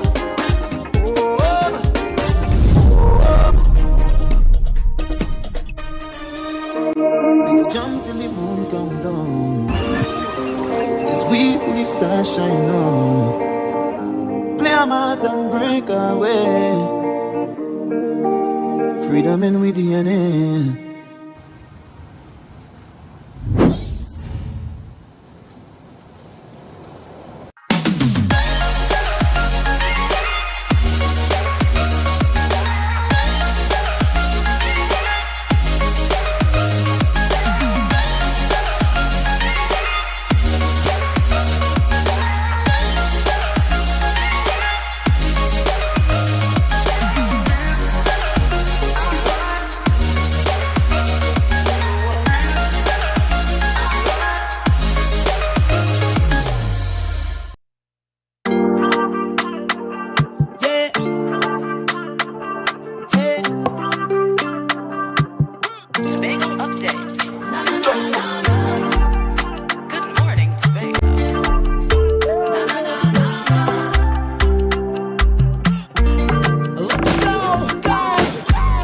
It's a brand new morning, rise up to a brand new dawning as the passion start to rise. Welcome back to Good Morning Tobago on Tobago Updates, viewers. Now we are switching discussions to what's been going on with our economy, and specifically with what's been going on with foreign exchange. Now, you would have heard earlier during the newscast a little excerpt from an article which was published in the Trinidad Guardian regarding what's been going on with Forex, and this accusation as a lot of our Forex is being whittled away through entertainment, and specifically through Netflix and all these other streaming platforms.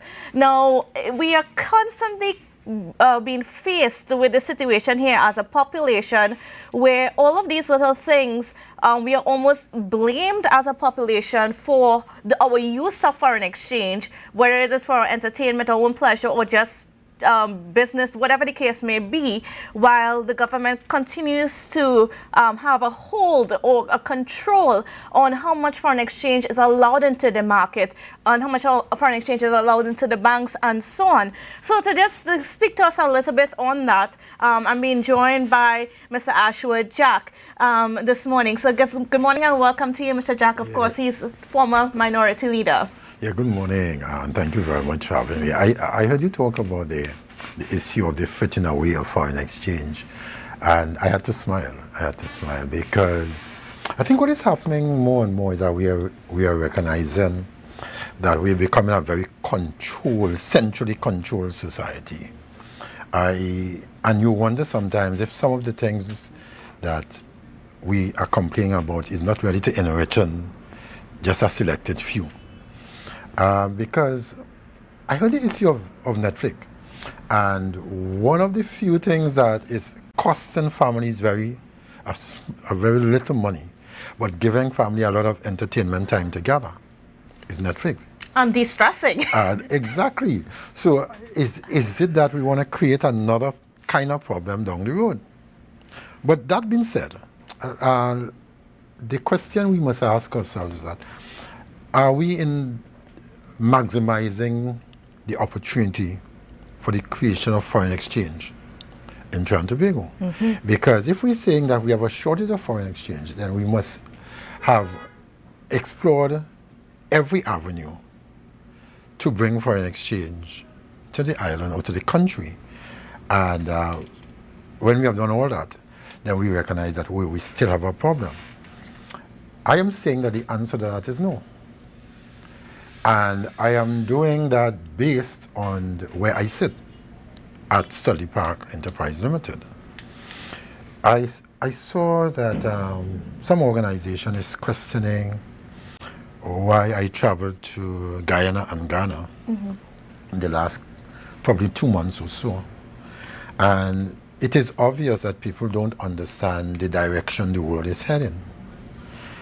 And let me start with Guyana. I went to Guyana because there was a trade conference, and out of that trade conference we have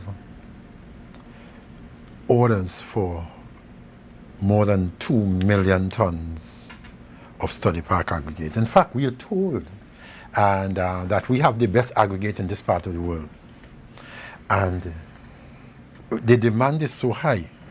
I mean, I've spoken to people at every level, from the president all the way down. We had conversations, why can't we get you stuff, this. And you're talking about $22 US per ton. So you're talking about $44-50 million US that can come into the economy in the next 2.5 years. And one might ask themselves, why is that not happening? And so I want to just give you a little synopsis. So, and that's just interesting because you said that that's 42 million US. Yeah, that's US. Which is more, according to the article, because the nation spends about 31 million US on Netflix. So in one deal, you could cover what the nation spends on entertainment. What we want to do in Tobago, when given the opportunity, and this all ties back to the issue of autonomy. Mm-hmm. When we want to find ourselves in Tobago in a place where we must not have to depend on foreign exchange coming out of Trinidad, we must be able to do that. And it is not impossible.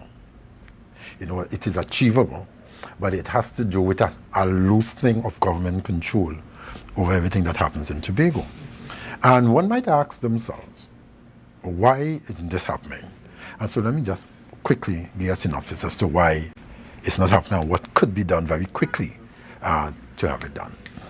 If you're going to do a business, like in case of Study Park, and you look at your equipment, you look at your machinery, all that, and you decide what you need to have in order to meet your demand. One of the avenues that you need to do maybe to buy new equipment, buy new machinery, stuff like that. And because you don't have a history of that kind of cash flow, you have to borrow it. And so then you have to look at your ability to pay. Now, Tobago Study Park, Spell in particular, doesn't have a problem in paying once we are given the opportunity to sell the material.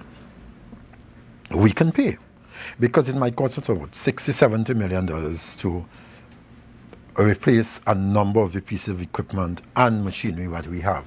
We also need to look at non-traditional sources of equipment and material. Everybody still goes to Europe.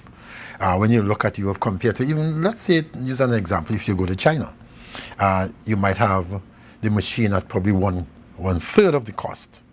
And so we have to look at non-traditional sources in terms of spending money. And I know someone is going to come and say, China things not good, but the same China making the things for all these traditional people, stamping it with their stamp, send it back to them, and then they send it to us. But of course, that also requires foreign dollars, which is hard to access. Right, but you remember, the accessing of foreign dollars for us means that we will bring it back. We might use 10 million US maximum to make, in the first instance, in foreign exchange alone, in the vicinity of 40 or 50 million. So it's well worth it. But even if we do not get that foreign exchange to buy the equipment, we still need foreign exchange to bring the parts for the old equipment we have. So one way or the other, the money is spent. And when you see the upkeep of these equipments, when you see what it will cost you, compared to if you buy new equipment, on a monthly basis, you will pay more in upkeep than you will pay in a mortgage to purchase the new equipment. And I also want to bring this point up in the sense that it seems as though, because Study Park is just one of many businesses in Tobago, or in Trinidad and Tobago, I should say, that has problems in accessing foreign exchange to reinvest into the businesses and to perhaps generate more revenue, oftentimes more US foreign dollars to help the economy. Why does it seem that our government is so reluctant or has such a hold on our forex that it almost stymies the development of the business sector, whether it be other industries outside of the energy sector? Because it seems as though it's all attached. No, what have happened in the last couple of years, and if you look at, there have been, and the government in some ways have a legitimate concern in some of the issue of foreign exchange. But having a concern and not freeing up people to be able to bring foreign exchange is really wasting time. In that, in the last couple of years, what have happened is that a number of retail outlets are closing down because of the markup that retail outlets are putting on things like clothing, small equipment, stuff like that. People have found it more economical to purchase these things from Amazon and from the other platforms. And so a number of the retail businesses are experiencing some downturns. But what is happening is that there is no regulation as to what the markup on a lot of these things are. So if you, as a homeowner, can save 30, 40, 50% on something, then it is in your best economic interest to purchase this online. And one will ask, well, if you purchase this online, then you're using foreign exchange. But if a big company purchases it, they also have to use foreign exchange to bring it in. It's just that money not staying in one small group, but the savings is spread out throughout the society. But that being said, we need to, the government need to take a good look as to what they need, where they need to go.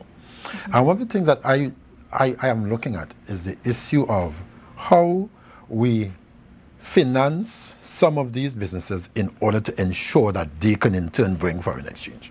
For example, if Study Park was a state enterprise in Trinidad, I know the government would have bent backwards to ensure that Study Park got all that it wanted in order that it can become profitable and become a net earner of foreign exchange. And I am saying Studley Park or the Tobago House of Assembly is part of the government of Trinidad and Tobago. It's part of the governing structure of Trinidad and Tobago. And any smart administrations will start looking at how we can work together in all these things to ensure that we get the kind of money that we deserve. Guyana is not going to last forever. And I'm using Guyana as an example. Guyana are building roads to Suriname, they're building roads to Brazil, they're building roads to the interior. And when they get to the interior at some point, they have granite.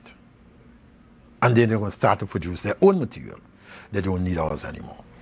When we were in Guyana, one of the things that we recognize is that even people who have contracts with other places around the Caribbean is willing to break those contracts to get Study Park's material, because they're openly telling you, you have the best material in the Caribbean, but you are the most difficult people to be able to buy from. And we will get more into that in just a little bit, but we got to go for a quick break. So viewers, please don't go anywhere. We'll continue our discussions with Mr. Ashford Jack when we come back.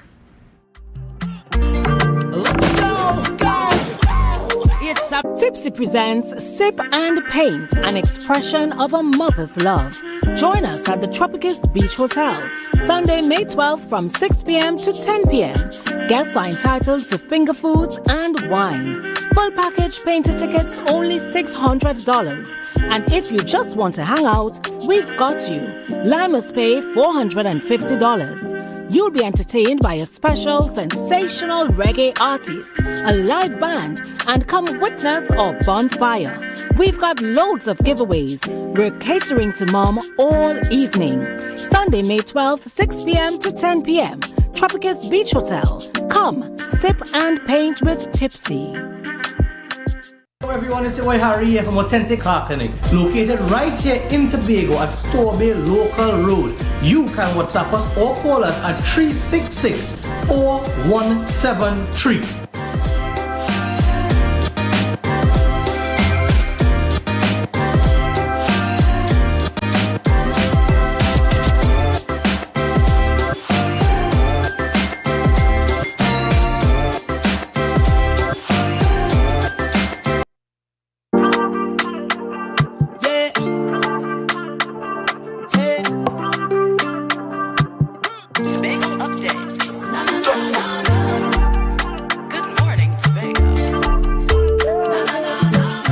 Welcome back to Good Morning Tobago on Tobago Updates. Viewers, now we are continuing our conversations this morning with Mr. Ashford Jack, and of course he's a former minority leader as well as a current chairman of the Study Park Enterprises Limited. And before we went to the break, of course, we were getting into the discussion correlating just the need for foreign exchange within our country, but Study Park having that ability to generate foreign exchange, but not being able to fulfill it. And Mr. Jack was talking also about just a recent outreach or trips to Guyana specifically, and the need or the want and the desire that Guyana has. It's more than a need than a want. Has for our material. Now, tell me, what is stopping you all from being able to service Guyana? Okay, the government is saying that they need all the material that is produced in Trinidad and Tobago for aggregate because of work's been done in Trinidad. Now, and I'm not saying that the government is right or wrong, but my contention is if you need all the material, then buy all the material. We have about 65,000 tons of 9.5 aggregate sitting on the Study Park. That is the equivalent of about 8 or 9 million TT dollars. That is just sitting there for months. Every day we're making more. Can't sell it. Of course, once that is there, then you're in trouble because they're using equipment to make it. And one might ask, if you have so much, why you continue to make it? The way the plant is set up, that is one of the first sizes of material that comes off the crush. So it's not that you could just stop making it. You have to make it, but and it's not that there's no demand for it. There's an overwhelming demand for that product in Guyana. So what is doing? We have money tied up. At the same time, we have to be buying all these parts. And while that is happening, we're not able to fulfill all our obligations because we are not able to sell material to make money, to upgrade and update our equipment and our plants. And we have financial institutions knocking down the door saying, we're willing to lend you the money you need to get the plant and equipment you need. But we told, but if you don't have a source of income to pay back that loan, then you'll put yourself in a worse position. And we are saying, while we do this, and then someone would tell you, but you know your old royalties. Last year, December, for the first time, Study Park was given what the outstanding royalties are, which is about $4.8 million, going back to as far as 2017. Right? All of a sudden, that happens. And then there's another $2.9 million in a performance and rehabilitation bond. And we are saying, what I just spoke about it, this is small money compared to what we can make. But as a government agency, we can come to an agreement that, listen, we have all our license, we have what it needs, and we come into a payment plan to ensure that these things are taken care of. But the only way you can pay these monies along with staff and all the other stuff is if you're making money. And sometimes it makes me wonder if there's an attempt to shut down Study Park. And why would you shut down Study Park or attempt to? Is it that, and I don't want to get into the politics of the day, but is it that there's an attempt to make the administration look bad? Is an attempt to keep Tobago in its place? What is the real reason for not working with Study Park to ensure that Study Park can bring foreign exchange? At the same time, we can create more employment from engineers to welders to mechanics, you name it. We'll be able to create more employment, be able to pay people better salaries. And therefore, the whole economy in Tobago will benefit as a result of that.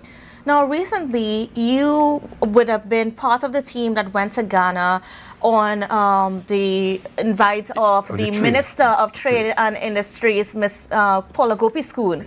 And there was an attempt, of course, to foster some ties in Ghana because, of course, we know that there is a booming economy across there that Tobago can stand to benefit from. Now, you went over there, you had some discussions. What did you come back with? You know, one of the things that I find almost laughable is that I heard some people who were elected, I'm not sure if I call them politicians, because a politician is supposed to be a policy maker. And a policy maker is supposed to have a certain understanding of policy. And you know why Tobago is where it is today? Because there are too many policy makers, quote unquote, that believe that the world is 116 square miles, that Tobago is the world, and that you can go and see nothing else. We were in Ghana, and one of the things that we know for a fact is the wealth of natural resources that Ghana has is unrivaled by all of the Caribbean put together. But people think that you went to Ghana to sell rocks. I mean, anybody who thinks that could think that you could fall off the edge of the earth. We examined the technology that Ghana used. We looked at the connections that they have. We looked at how we could partner with Ghana. Once Study Park is up and running, how we can buy into even having a quarry or even downstream in Ghana. The world is a global village. There's money to be made, and Ghana is one of the most accommodating countries in the world for people of African descent. And they're accepting you with open arms and say, look, these are our shortcomings. These are our shortfalls. How can we work together to get these things done? And how can Up to this morning, right when I was sitting out there, one of the contacts in Ghana have called to have some discussion, to further discussions. And the question you're about to ask is, how can Spell benefit from this? And I'm saying Spell can benefit from this by looking at where Ghana buy their equipment. Because we have traditionally bought equipment from Europe, Germany, France, and also North America. But when you look at the price of the equipment that we are purchasing, when we were in Ghana, there was one piece of equipment in particular that we saw. When the guy told us the price, we were shocked in that it was asphalt, one of the machines to make hot mix. And that was costing them about 1.1 or 1.2 million US. And that would cost us about 5 million US if we buy it out of Europe. And so all these contacts have been made with the potential to save us huge sums of money. No. But people who don't leave Tobago, or when they leave Tobago, lie down in their bed whole day and relax, will not understand how small the world have become. Now, I want to also ask you, because you were there along with the minister. Yeah. And of course, we know that sometimes to go forward with some of these deals, you need the ministry's approval and so on. Now, what was the minister's conversation with you as you were as you were having these discussions with perhaps getting equipment and that sort of thing? On the few occasions that I've had the opportunity in the last couple of months to speak with the minister, I have found the minister to be a very easy person to speak with. The minister have promised again that anything that she could do to help, she will do to help. I mean, so I don't know if the blockage is at the minister or is somewhere else. But the minister have been very, very accommodating and understanding.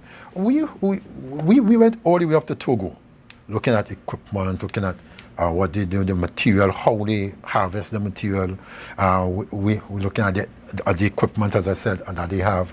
We look at the cost of equipment that they are paying compared to us. Some of the deals they are able to make with the companies, whether it be in China or other places.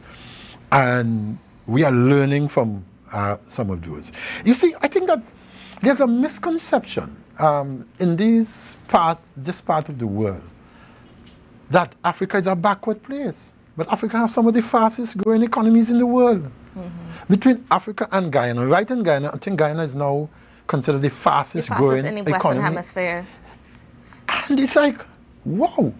And so the things are, we still think that we are in this commanding place in the Caribbean, but we are not. We're not where we used to be. But it's not that we can't get back there.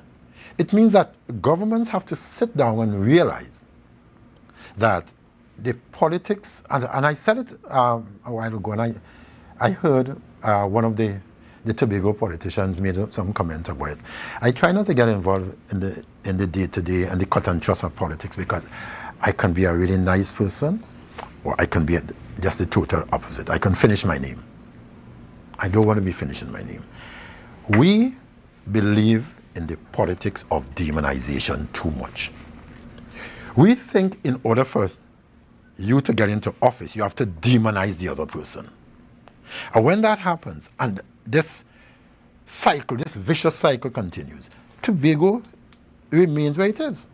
There's another question when I hear all the talk being made that must be asked.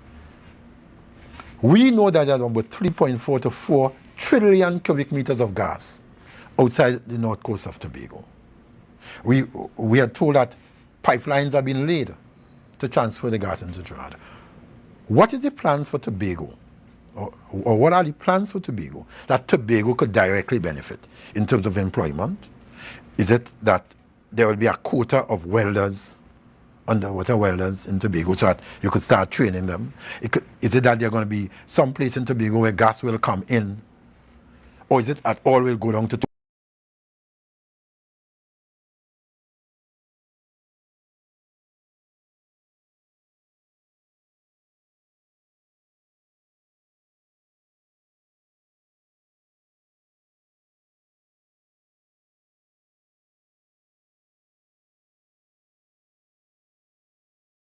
I think it was on Friday, I think I was hearing one of the country leading economists saying that Trinidad and Tobago have not yet recovered into pre-pandemic stages of its economic development.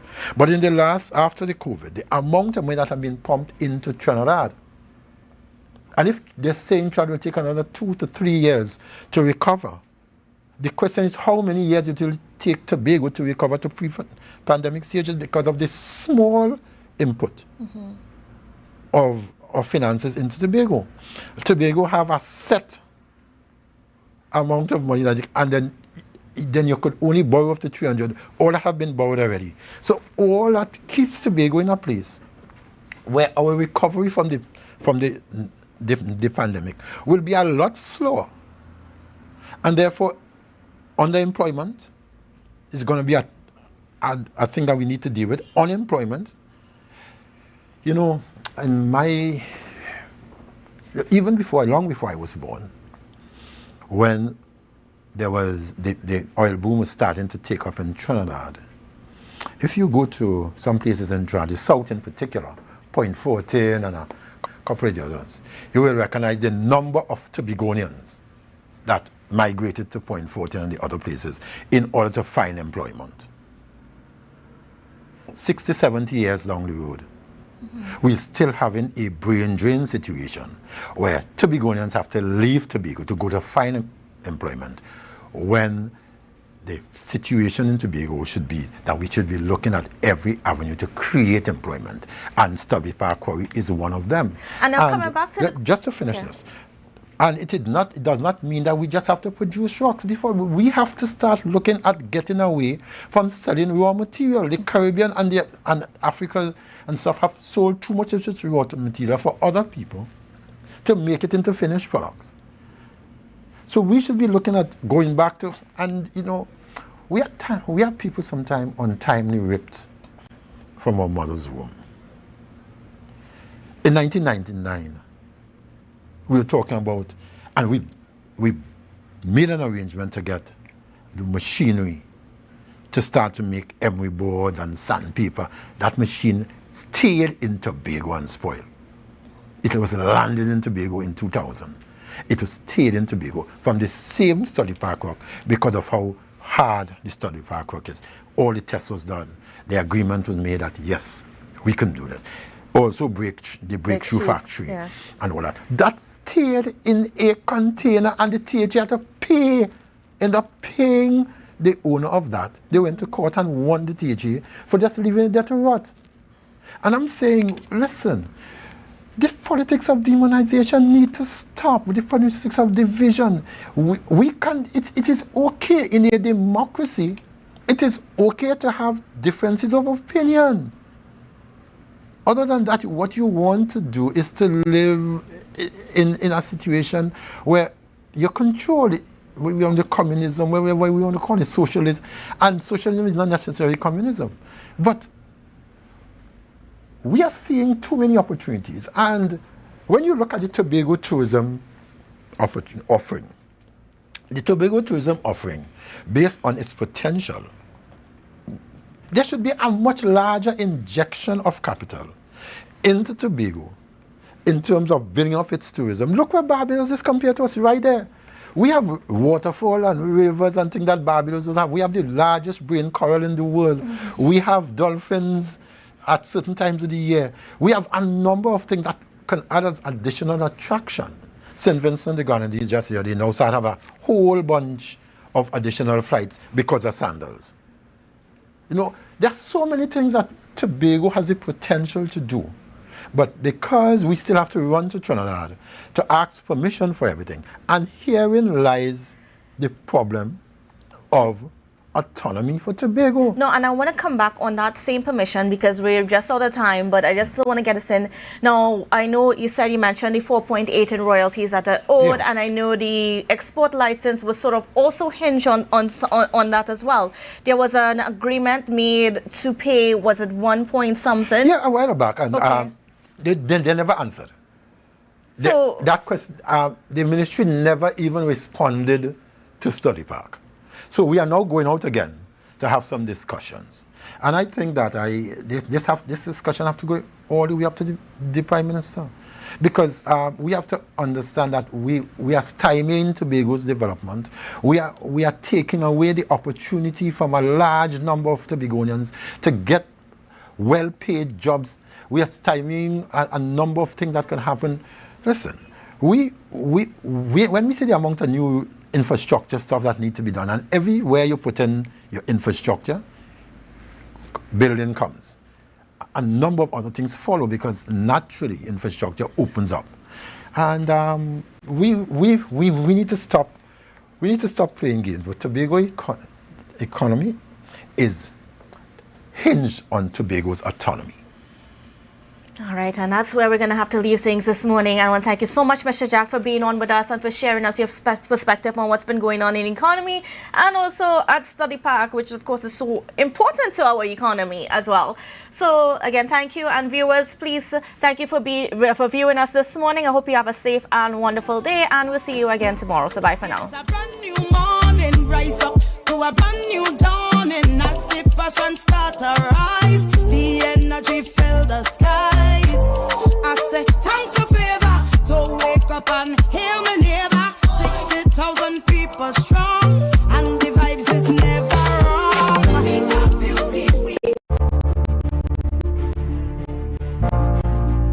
You're viewing Tobago Updates Television, your exclusive gateway to Tobago, broadcast